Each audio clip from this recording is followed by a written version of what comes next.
बादशाह बने बैठी हैं, उनसे कहा कि संजय राउत पर कुछ मत करो, उसको जेल में मत भिजाओ, उसके खिलाफ इंक्वायरी मत करो। मैं पूछना चाह रहा हूं राष्ट्रवादी कांग्रेस के लोगों से, उनको नवाब मलिक क्यों याद नहीं आया? नवाब मलिक का नाम लेना था ना। जब देश के प्रधानमंत्री से मिल रहे तो आप ही के पार्टी का नवाब मलिक है, उसके बारे में भी बोल देते कि नवाब मलिक को भेजा, जेल में डाला गया। मगर नवाब मलिक का नाम नहीं आया। किसका नाम आया? शिवसेना के संजय का नाम आया। तो क्या संजय मलिक से ज्यादा अजीज हो गया राष्ट्रवादी कांग्रेस को? यह हकीकत है। मेरी बात को याद रखो आप। मेरे इस तकरीर के बाद शुरू हो जाएंगे मीडिया के लोग जो शिवसेना की गुलामी करते हैं, तो कोई मोदी की गुलामी करते हैं, तो कोई शरद पवार की गुलामी करते हैं। मैं अवाम का नुमाइंदा हूं, मैं इनका कादिम बनकर सच्चाई को बयान कर रहा हूं। यह बात सच है कि संजय का नाम शरद पवार साहिब लिए, नवाब मलिक का नाम नहीं लिए। क्यों? नवाब मलिक क्या कमतर है संजय से? आप बताओ, क्या नवाब मलिक कमतर है संजय से? क्या नवाब मलिक और संजय बराबर नहीं है? जब बराबर है तो बोलते भी नहीं है जबान से अपनी। क्यों नहीं बोलते? मुसलमान है, कहां जाएगा, इसको डराओ दौड़ते हुए आएगा हमारे पास। बोलो इसको सेकुलरिज्म, ये सेकुलरिज्म का गुलाम है, ये हमारे पास दौड़ के आएगा। बोलो इसको गंगा जमुनी, वो बाजा बजा कर आएगा। एक मुशायरा कर दो तो वो दौड़ कर आएगा। मगर ये आपकी अहमियत है। जब चुनाव आएगा तो चुनाव में कहेंगे ओवैसी की बात का यकीन मत करो, मोदी को रोकना है, शिवसेना को रोकना है। जब महाराष्ट्र के विधानसभा चल रहे थे, इसी जगह पर मैं आया था, इसी विधानसभा में भिवंडी के। मैंने आपसे अपील की थी कि यहां से खालिद गुड्डू को कामयाब करिए। मैं आपका शुक्रिया अदा भी करने आया हूं कि आपने अपनी दुआओं से मजलिस इत्तेहाद और मुस्लिमीन के उम्मीदवार खालिद गुड्डू को 44,000 वोट से नवाजा। मैं आपको दिल की गहराइयों से सलाम करता हूं। मगर उस वक्त आपको याद होगा, यही राष्ट्रवादी के लोग, कांग्रेस के लोग कह रहे थे ओवैसी को वोट मत दो, भाजपा और शिवसेना को रोकना है। और जब चुनाव हो गए तो राष्ट्रवादी और कांग्रेस ने शिवसेना से मिलकर निकाह किया। निकाह किया। अब ये 1, 2, 3 में दूल्हा कौन है मुझे नहीं मालूम, मगर एक सदाबहार दूल्हा आपके सामने खड़ा हुआ है। जब सत्ता को मिलना था, सीएम की कुर्सी थी, मंत्री की पोस्ट थी, दौलत थी, इख्तिदार था, तो बोले मुसलमान का छोड़ो, कहां जाएगा, उसको हम तो हमेशा से धोखा देते आए हैं। हमने भिवंडी में फसाद करवाया, भिवंडी में मरवाया, कि इंक्वायरी कमीशन की रिपोर्ट भी आई। मुसलमान भूल जाता है। जज्बात में लाओ मुसलमान को, भाजपा का, शिवसेना का, सेकुलरिज्म का, इसको पाठ इसके सामने पढ़ो, मुसलमान सन्नाटे में आ जाता।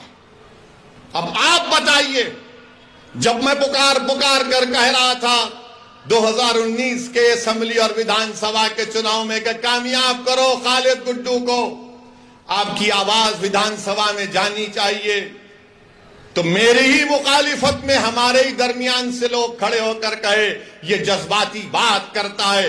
अब बताओ क्या मैं सच था ये और आप झूठे नहीं थे? मेरे अजीज दोस्तों और बुजुर्गों, ये सब चीजें आपके सामने इसलिए रख रहा हूं ताकि आप जब यहां पर इंशाअल्लाह ताला भिवंडी के लोकल बॉडी के बल्दिया के इंतखाबात होंगे तो आप एक अच्छा फैसला करेंगे और आप मुत्तहिद होकर यहां से इंशाअल्लाह मजलिस के नुमाइंदों को कामयाब करेंगे। और मैं आपसे वादा कर रहा हूं कि हम भी ये कोशिश कर रहे हैं कि हमारी कमजोरियों को, हमारी खामियों को दूर किया जाए। मैं आपसे अपील कर रहा हूं कि आप हमारी रहबरी करिए, हमारी सरपरस्ती करिए। अगर हम गलती करते हैं तो हमारा हाथ पकड़कर टोकिए, मगर इस कारवां को, इस जिम्मेदारी को आपको लेकर आगे बढ़ना है, आपको कामयाब करना है। मैं यहां पर नहीं आया हूं अपने लिए, बार बार यही कहता हूं मैं और कहता रहूंगा। मैं यहां पर इसलिए आया हूं कि ताकि आपकी लीडरशिप बने, आपका कायद बने, जो आपकी आवाज विधानसभा हो, पार्लियामेंट हो, यहां की बल्दिया हो, वहां पर गूंजे। टॉरेंट पावर के जुल्म का खात्मा हो। यह बुनकरों की सरजमीन है, यह मजदूरों की सरजमीन है, और यहां पर एक बरखी कंपनी गरीबों का खून चूस रही है, और खून चूसने में मदद कर रही है शिवसेना, राष्ट्रवादी कांग्रेस और कांग्रेस। आखिर क्या बात है कि सिर्फ यहां पर कितने वो कोणार्क विकास अघाड़ी के सिर्फ 4 नगर सेवक है और उनका महापौर बन जाता है, सिर्फ 4 उनके।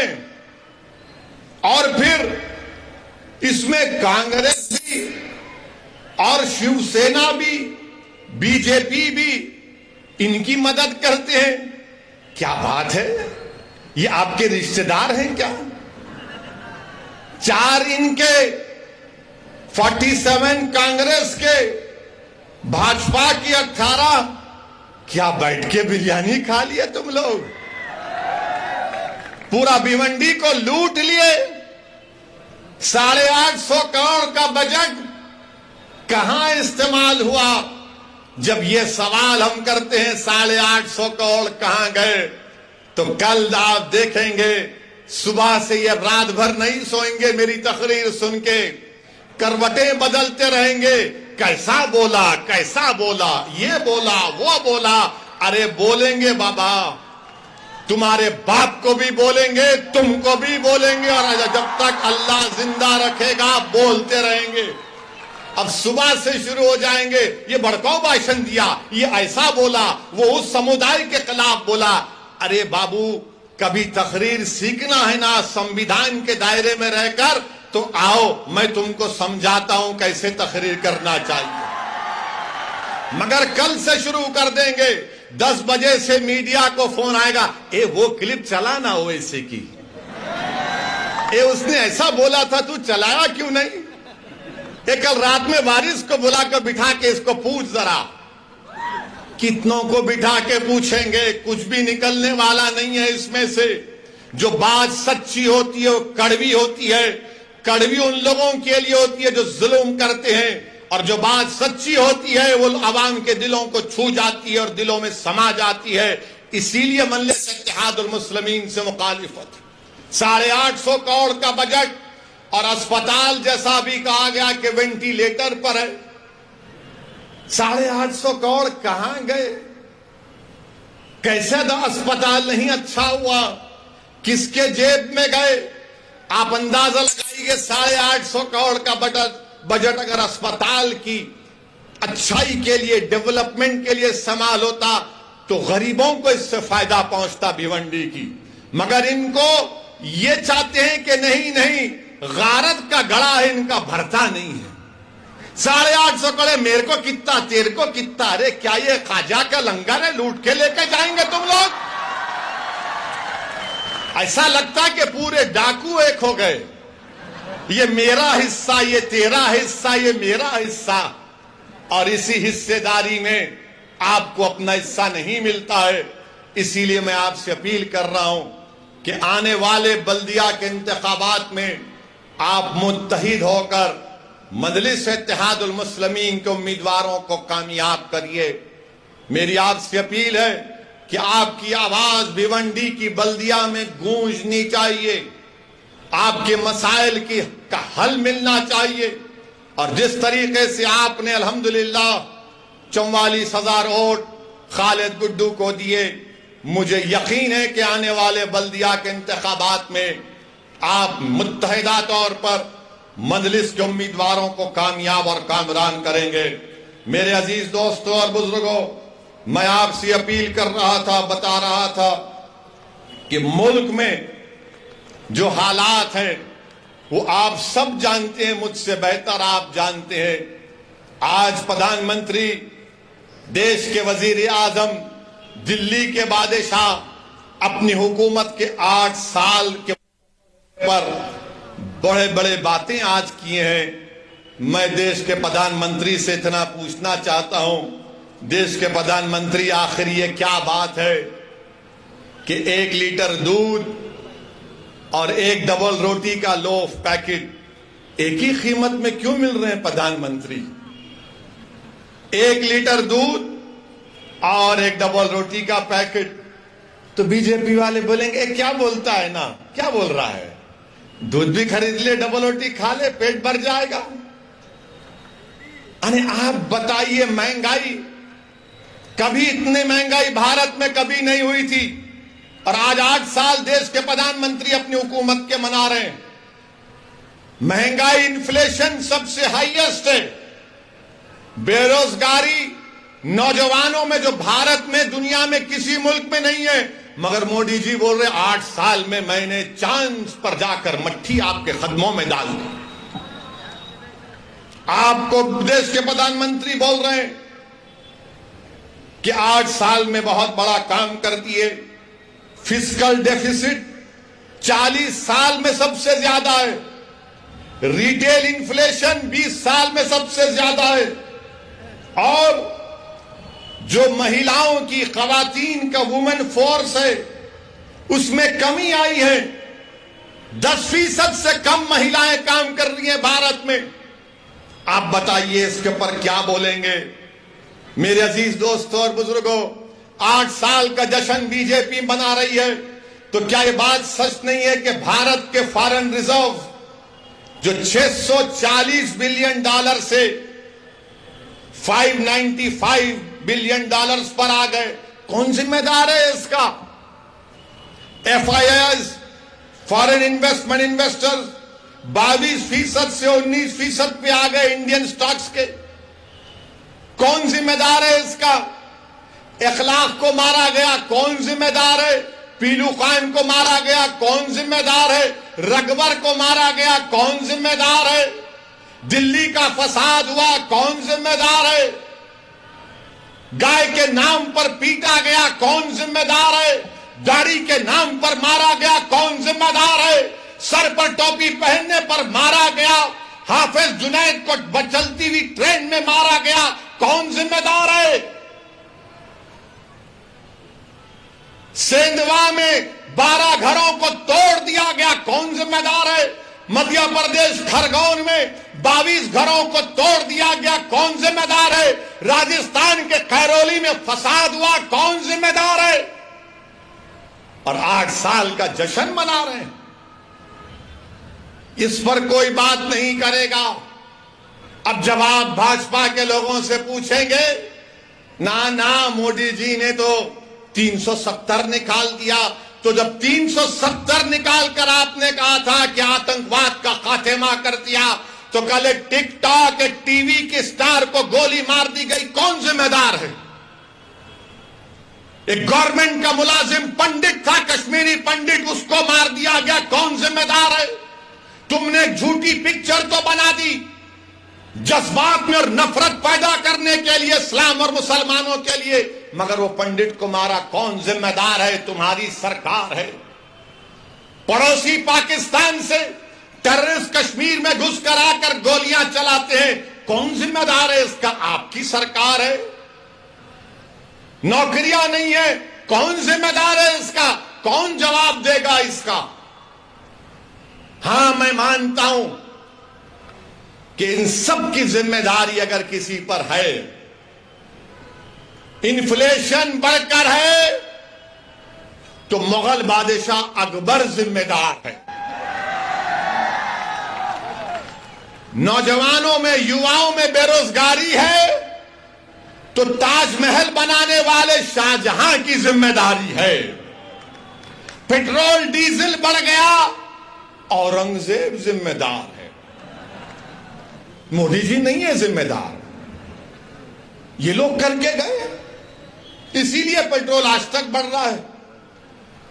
सरकार आपकी है, मैं खुद कह रहा हूं ना, औरंगजेब, अकबर, शाहजहां सब जिम्मेदार हैं, मोदी जी नहीं है जिम्मेदार। मेरे अजीज दोस्तों और बुजुर्गों, एक बात मैं भारत के मुसलमानों को भिवंडी से कहना चाहूंगा, भारत के जो सेकुलर जहन रखने वाले हमारे हिंदू भाई बहन हैं, दलित हैं, ओबीसी समाज के लोगों से कहना चाहूंगा, भारत कैसे बना, ये आज जो भारत है कैसे बना, ये आरएसएस, बीजेपी कहती है कि आक्रमण करने वाले मुसलमान आए थे, कहते हैं ना, ये आए थे, आक्रमण करने वाले आए थे भारत में। तो क्या भारत की तारीख सिर्फ मुगलों से शुरू हुई क्या? नहीं, 65,000 साल पहले भारत में, जो मौजूदा भारत है या जो हम जिसको कहते हैं, ये हमारा जो खित्ता है, उसमें 65,000 साल पहले अफ्रीका से लोग आए थे। 65,000 years ago, people from Africa came to India, Bharat of that time. फिर 45,000 साल पहले ईरान से किसान आए थे। फिर उसके बाद मशरिकी एशिया से ईस्ट एशिया से लोग आए। फिर उसके बाद से सेंट्रल एशिया, वस्ती एशिया से लोग आए, उनको आर्यन बोलते। तो 4 किस्म का माइग्रेशन हुआ, अफ्रीका से, ईरान से, और तीसरा हुआ मशरिकी एशिया से, जिसको स्टेप्स पैस्टोरलिस्ट कहते हैं, और चौथा वस्ती एशिया से, जिनको आर्यन कहते हैं। ये 4 आए तो भारत बना। अब भारत किसका है मालूम आपको? मेरा भी नहीं है भारत, ना उद्धव ठाकरे का भी है, ना ओवैसी का है, ना मोदी का है, ना शाह का है। भारत अगर किसी का है तो द्रविडियन का है, आदिवासियों का है। द्रविडियन और आदिवासियों का है। मीडिया वालों, तुमको मसाला दे रहा हूं, मगर याद रखो, अगर तुम चलाओगे तो फंस जाओगे। चलाओ, मेरे को कोई बात नहीं है, क्योंकि दूल्हे का नाम लेकर ही तो नाम चलता है। चलाओ। तो 4 लोग आए थे, माइग्रेशन हुआ। ये मुसद्दिका आपसे कह रहा हूं, मगर बीजेपी आरएसएस का मुगल आए, मुगल आए, मुगल आए, मुगल आए। अबे अफ्रीका से भी तो आए थे, ईरान से भी आए थे, सेंट्रल एशिया से भी आए थे, ईस्ट एशिया से भी आए थे। ये सब मिले तो भारत बना। मगर आदिवासी यहां का है, द्रविडियन यहां का है। ये आर्यंस आए थे 4,000 साल पहले। अच्छा, अब हैरत की बात यह है कि जब मैं ज्ञानवापी मस्जिद के बारे में कहा कि बाबरी मस्जिद की तरह इसको छीनने की कोशिश की जा रही है, तो सोशल मीडिया पर संघ परिवार के लोगों ने कह दिया, ए ओवैसी तो इसके पूर्वज ब्राह्मण थे। मेरे बाबा का नाम सुल्तान सलाहुद्दीन ओवैसी, दादा का नाम अब्दुल वाहिद ओवैसी, दादा के बाबा का नाम इस्माइल ओवैसी, और भी जा सकता हूं। नहीं, ये ब्राह्मण थे। अच्छा, अब इसका जवाब यहीं पर देता हूं भिवंडी में, सुनो आप। मुंह नहीं लगना मेरे, तुम याद रखो, मैं उन पागलों की तरह नहीं हूं, थम्स अप नहीं हूं, दलाइल देकर बात करता हूं। सुनो, मेरा ताल्लुक किससे? मेरा ताल्लुक बाबा आदम से है। हम तमाम का ताल्लुक, हमारे अब्बा कौन है? अब्बा कौन है? हमारे अब्बा कौन है? बाबा, हमारे अब्बा आदम है। और जब अल्लाह ने हजरत आदम को हमारी अम्मा के साथ दुनिया में भिजाया, तो अब्बा ने कहां कदम रखा मालूम? भारत में। तो ये मेरी बाप की जमीन हुई। अब बाप की जमीन से औलाद का कोई हक छीन सकता? छीन सकता?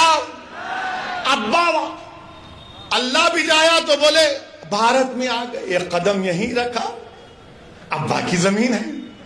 अबे तू मेरे को कहां मिला रहा जाके? मेरा ताल्लुक अब्बा आदम से है प्यारे। मगर जब तुमने ब्राह्मण कहा तो क्या यह बात सच नहीं है कि बाल गंगाधर तिलक जो भारत की आजादी में बहुत बड़ा अदा किए, मुजाहिद आजादी है, क्या उन्होंने नहीं कहा था कि आर्यन लोग आर्कटिक से आए थे? आर्कटिक उन्होंने कहा था यह बात। अब बताओ इस पे क्या बोलेंगे? क्या बोलेंगे तुम बताओ इसको? इसलिए कह रहा हूं कि भारत में अगर कोई इंडियन माने ओरिजिनल है वो आदिवासी है, द्रविडियन है, बाकी के सब लोग आए।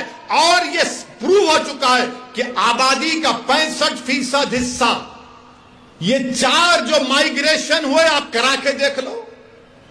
मगर बीजेपी संघ क्या बोलेगी, शिवसेना भी, सब मुगल आए, मुगल आए। हाँ ठीक है, मुगल आए तो पेट्रोल बढ़ गया, मुगल आए तो डीजल बढ़ गया, मुगल की वजह से बेरोजगारी बढ़ गई, मुगलों की वजह से इन्फ्लेशन है, मुगलों की वजह से स्टॉक एक्सचेंज में हमारे FIS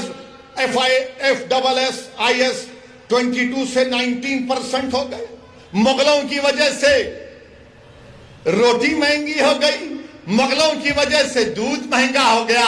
अरे सब हम ही जिम्मेदार है, तुम तो दूध के दूल्हे हो। देश का प्रधानमंत्री मुसलमान है, आप नहीं है ना। महाराष्ट्र का मुख्यमंत्री आप नहीं है, कोई और है।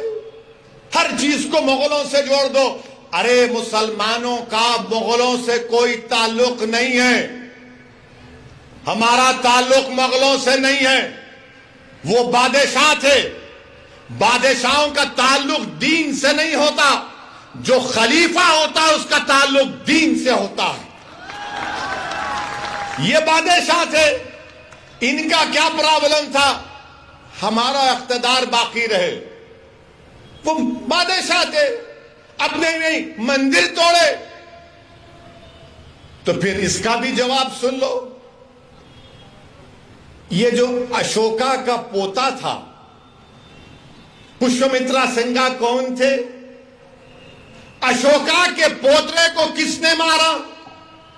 और यही शख्स ने 40,000 बुद्धिस्ट इबादतगाहों को निस्तो नाबूद कर दिया। चलो बोलो इस पे झूठ है क्या?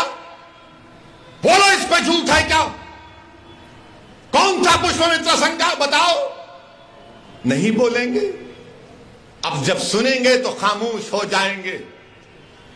अशोका के पोते को हराने वाला कौन था? नाम बोलो। नहीं बोलेंगे। ये आपको समझना है। अब बात करे कि बोलेंगे इन्हों करे। अच्छा फिर क्या जेन्स का इख्तिदार नहीं था भारत में?